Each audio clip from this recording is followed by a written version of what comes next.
আচ্ছা ভাই, আপনার বেতন কত? 15,000 টাকা। মিয়া যে বাপসাব নিছেন বুঝা যায় 4-5 লাখ টাকা বেতনে কাজ করে।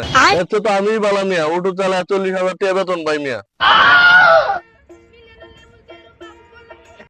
ভাই আপনি স্যুট বুট কিনছেন, আপনার ব্যবসা তো সেই দেখা যায়। বেতন কত পান আপনি? পাই 15,000 টাকা। হুরু মিয়া, যে ব্যবসা শুরু করছেন মনে হয় কয়েক লাখ টাকা বেতন পান। আমি তো সিকিউরিটি চাকরি করে 30,000 টাকা বেতন পাই। মনে হয় মালদার বাড়ি, অনেক টাকা বেতন ভাই। যাই জি গাই।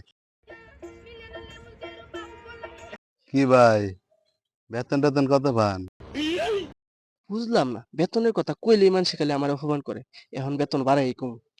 পাই সব মিলে মাসে 4 লাখ টাকা বেতন পাই।